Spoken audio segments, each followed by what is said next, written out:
Olá, boa noite. Veja no Brasil TV desta terça-feira, dia 28 de dezembro. Mais de 100 municípios são afetados pelos temporais na Bahia. E a solidariedade dos brasileiros garante a chegada de mantimentos no sul do estado.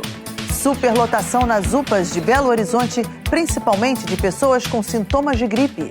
E ainda, o sonho de começar o ano milionário provoca uma corrida às casas lotéricas. Agora, no Brasil TV.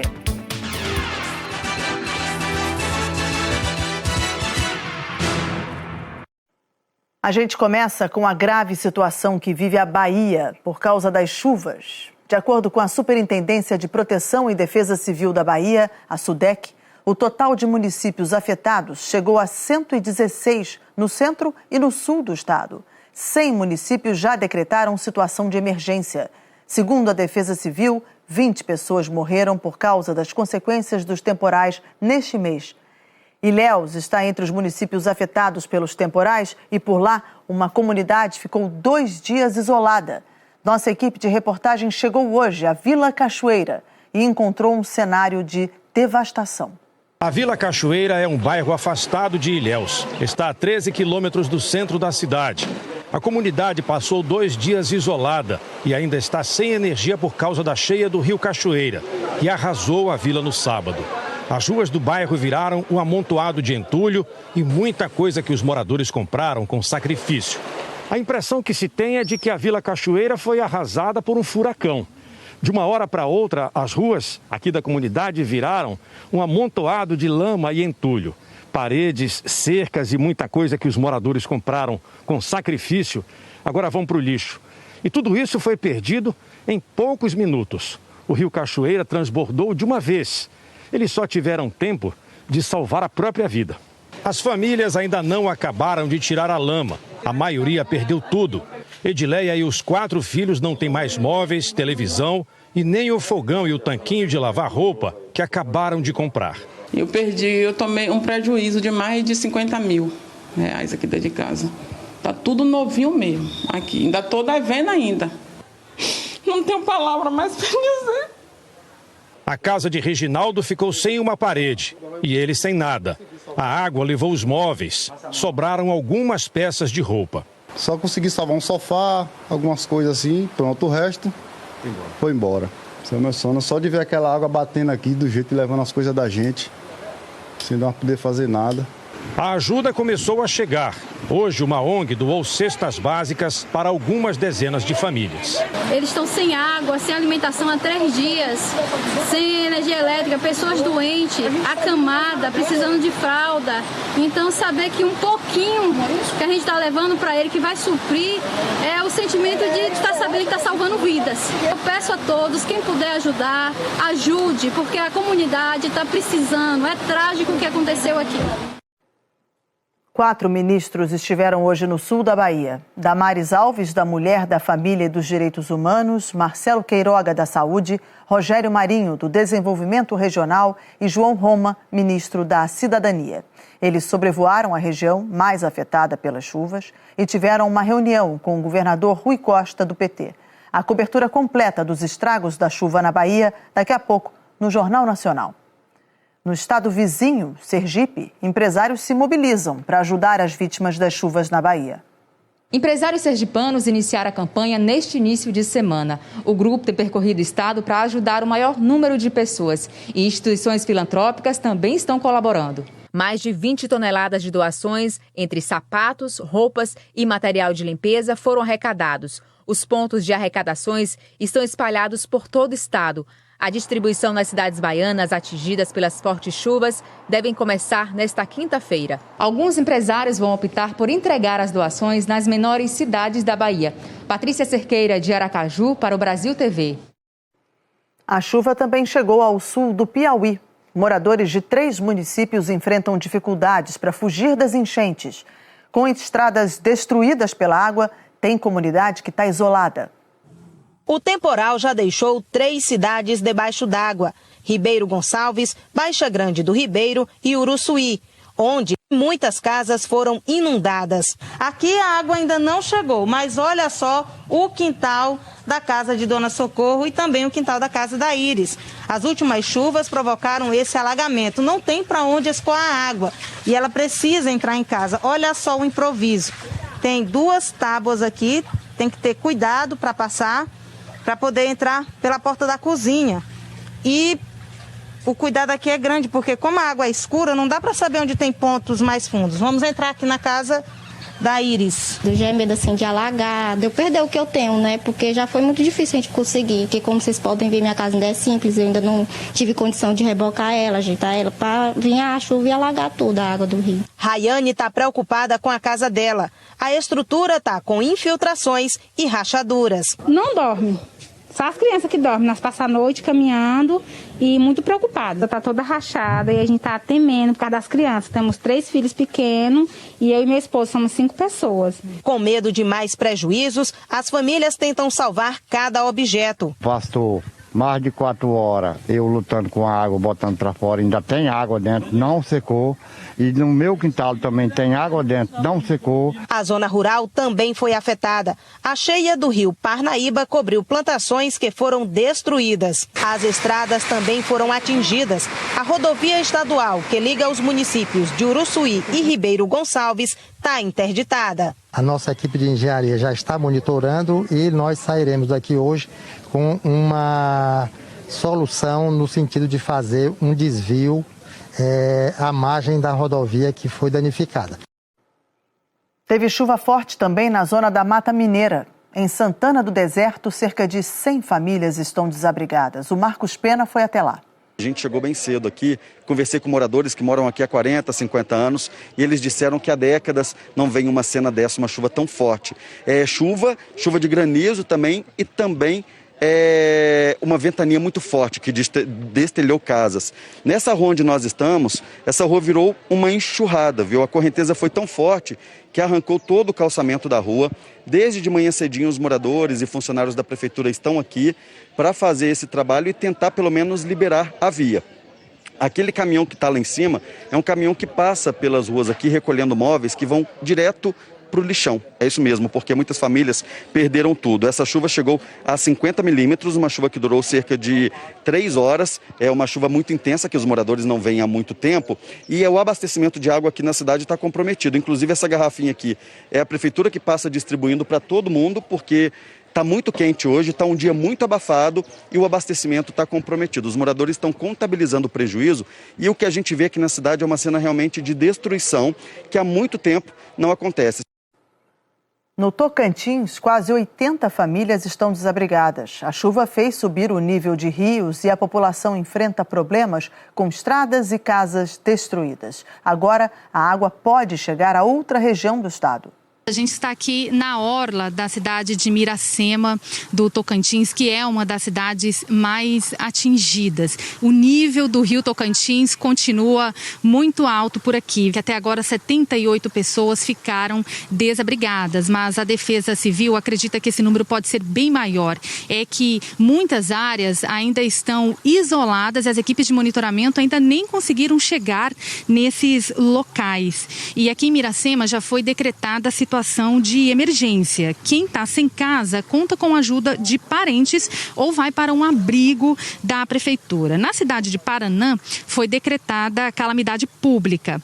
Na região sul do estado, em apenas 3 dias, choveu o esperado para todo o mês de dezembro. E agora a atenção das equipes de monitoramento, dos bombeiros e da Defesa Civil aqui no estado do Tocantins é em relação ao norte do estado.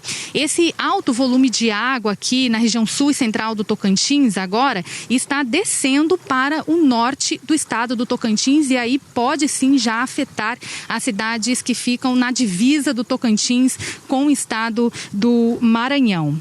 Uma situação grave que preocupa, deu uma estiagem, aliás, parou de chover hoje de manhã, mas agora a chuva já voltou aqui na região de Miracema.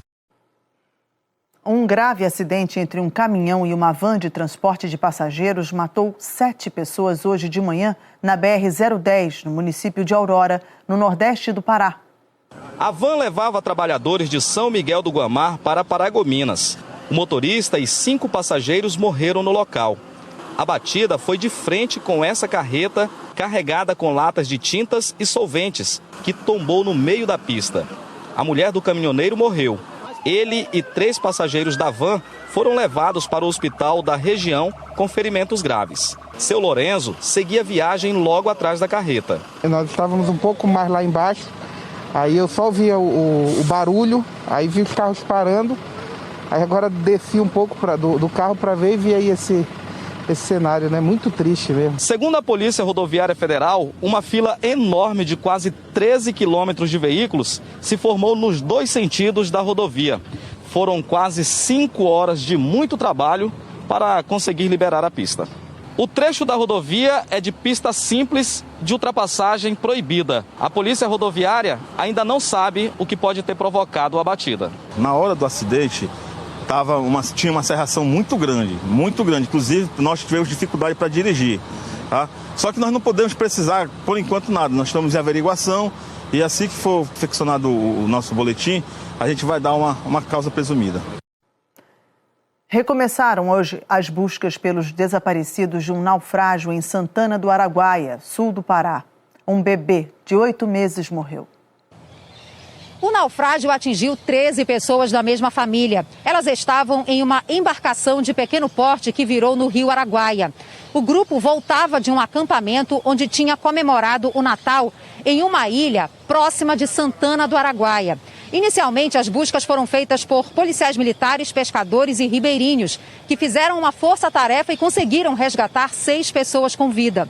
Outras 6 estão desaparecidas, entre elas 2 crianças. Santana do Araguaia não tem um grupamento do Corpo de Bombeiros e as equipes foram deslocadas de Redenção. O governo também enviou uma aeronave da Segurança Pública com mergulhadores para auxiliar nas buscas.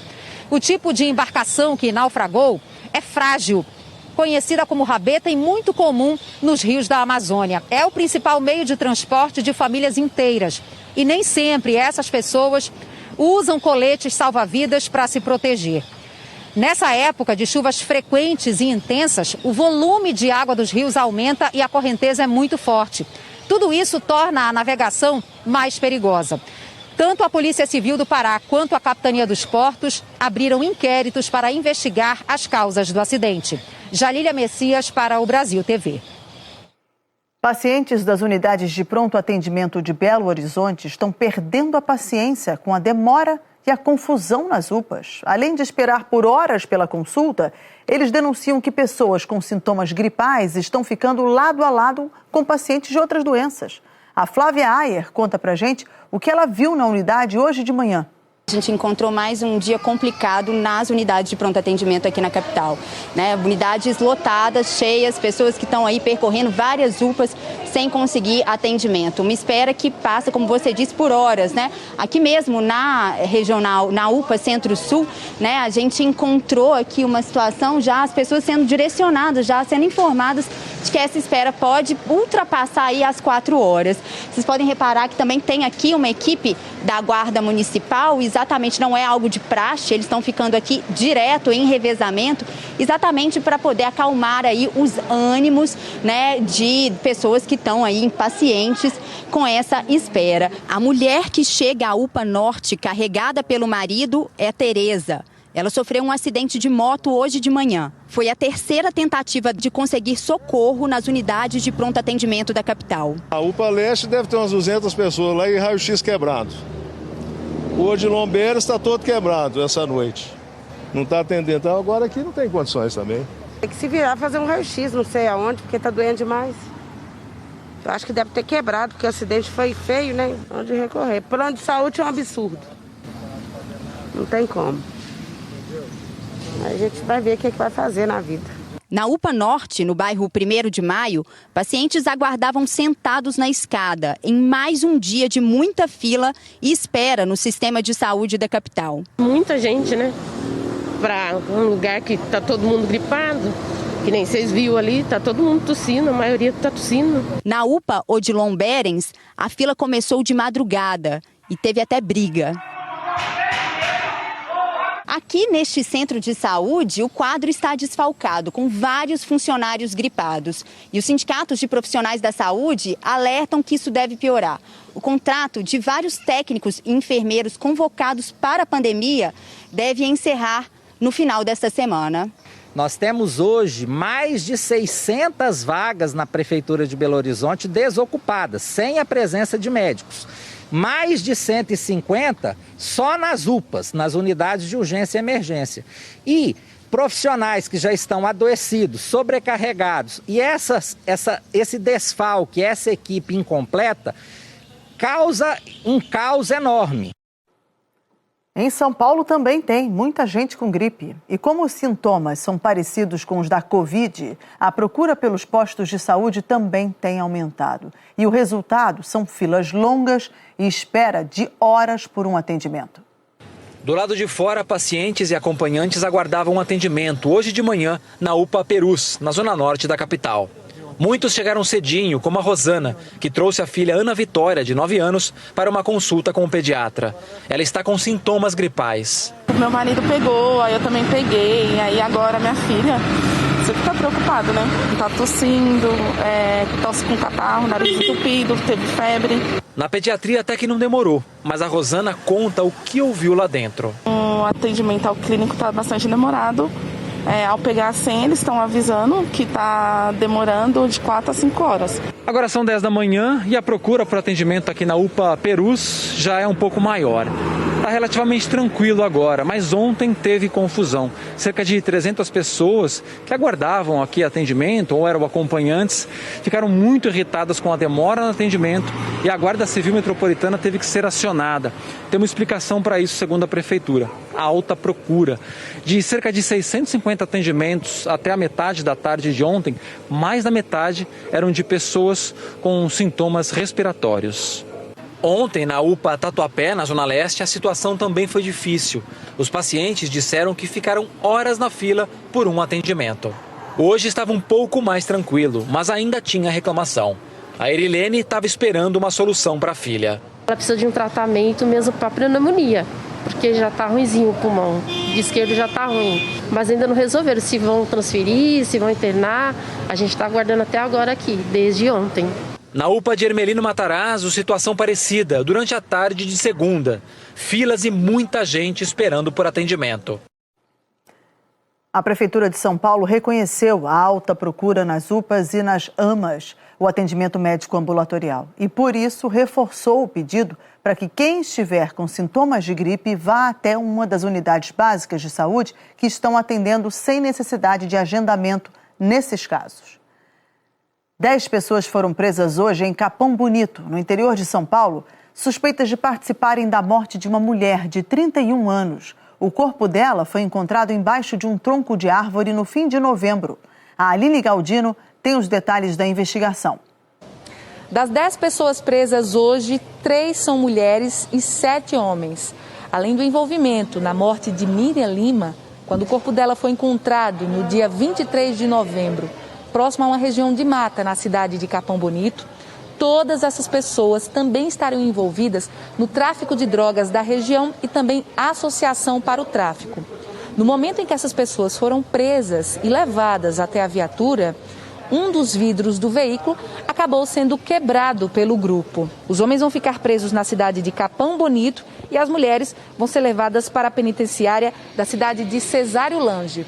E apesar dessas prisões, a polícia ainda não elucidou o caso e ainda segue investigando o crime. O corpo da mulher, antes de ser enterrado, passou por perícia e essas provas também devem levar a polícia a outros suspeitos. Aline Galdino para o Brasil TV. A seguir, o IBGE divulga novos números do desemprego. A taxa caiu, mas ainda atinge 12 milhões e 900 mil pessoas.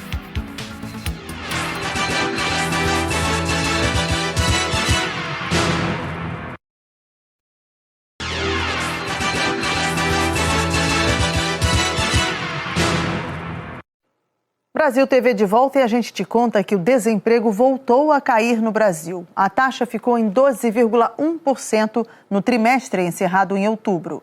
O desemprego caiu, mas ainda falta trabalho para quase 13 milhões de brasileiros. De acordo com o IBGE, que divulgou esses números hoje, a queda na taxa está relacionada ao crescimento da ocupação. Mais de 3 milhões de pessoas conseguiram algum tipo de trabalho nesse período, mas as vagas são de salários mais baixos, o que puxou a renda do trabalhador para o menor valor em 9 anos.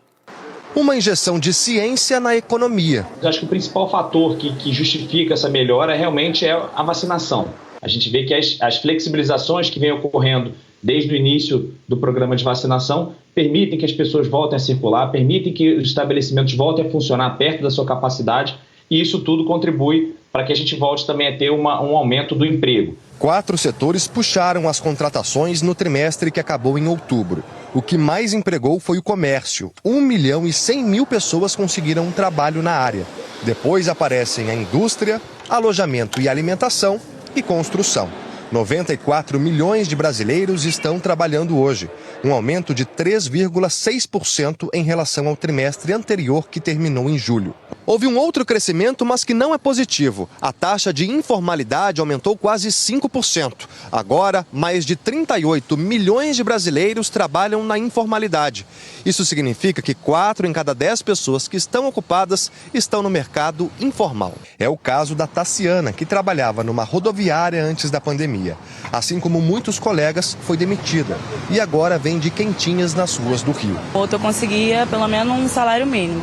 Esse é um pouco a menos, mas é o que dá para se virar. É pouco, mas é honesto, né? Os números do IBGE também confirmam o que muito trabalhador já vem sentindo. O salário que cai na conta está menor. O rendimento médio caiu 4,6%. Chegou a R$ 2.449. É o pior da série histórica desde 2012. E a inflação ajudou a comer o poder de compra. Eu prefiro mais vender vassoura, porque eu ganho mais. Assim, trabalho por conta própria, trabalho o dia que eu quero. Os trabalhos que aparecem para mim aí, o valor é muito baixo, por isso que eu prefiro vender vassoura. De fato, quando a gente vê esse aumento da informalidade, é muito relacionado a esse tipo de trabalho um pouco mais precário, com rendimentos mais baixos. Ao mesmo tempo, elas também não têm essas proteções, esses benefícios sociais, seguro-desemprego, poder receber quando está doente, não precisar trabalhar. E também quando a gente olha pelo lado do governo, porque isso implica diretamente na contribuição. As pessoas pagam menos impostos, então também tem esse lado. A informalidade tem sido, por um lado, olhando um copo meio cheio bom, porque as pessoas estão voltando ao mercado de trabalho, mas tem todos esses lados pró, esses lados contras, que impedem, de fato, a gente ter uma recuperação um pouco mais robusta. E é o que temos para agora e é o que vai ser. Graças a Deus, vai melhorar mais para frente, vai aparecer algo de carteira assinada, mas como eu estou parada, vai ser vendendo quentinha. Pois é, com o preço da comida subindo, quase a preço de ouro, já está virando até alvo de ladrões. Olha essa história. 2 homens foram presos hoje em São Paulo depois de roubar quase 200 quilos de picanha num açougue. Na fuga, eles rodaram por 13 quilômetros até serem pegos pela polícia. Durante a perseguição, os bandidos atingiram uma motociclista e bateram num poste. A dupla foi presa. Toda a carne, 175 quilos de picanha, avaliada em R$21 mil, foi recuperada. Um dos assaltantes era procurado por outro roubo e o estado de saúde da motociclista atropelada não foi informado. Tem muita gente fazendo planos para os 350 milhões de reais da Mega da Virada. Lá em Petrolina, no sertão de Pernambuco, o pessoal está correndo para as lotéricas para fazer aquela fezinha. Antes mesmo de abrir a casa lotérica, o seu José Juvenal aguardava na porta. Ele aproveitou que a esposa Dona Maria do Socorro veio sacar o Bolsa Família para fazer o jogo da Mega da Virada. Vou jogar para eu ver se tem algum resultado depois, né? Nessa fezinha que eu vou fazer. Assim como o seu Juvenal, muita gente também acordou cedo para fazer as apostas. Todos de olho no prêmio de 350 milhões de reais para quem acertar as 6 dezenas. O seu Moacir Freire mora na Areia Branca. Ele veio a essa lotérica do bairro para fazer a aposta da Mega da Virada. Ele tem uma estratégia de jogo. Seu Moacir, qual a estratégia de jogo aí da Mega da Virada? É procurar a idade que você nasceu, o dia, o do mês e a idade, né? Da pessoa que... E botar a minha também. 8, né? O seu, né? 8. Deixa eu ver. 8. Tá dizendo. Nasci no mês de novembro, 11. E 32. Tenho 32 anos. 32. E só. Agora eu vou botar o meu, né?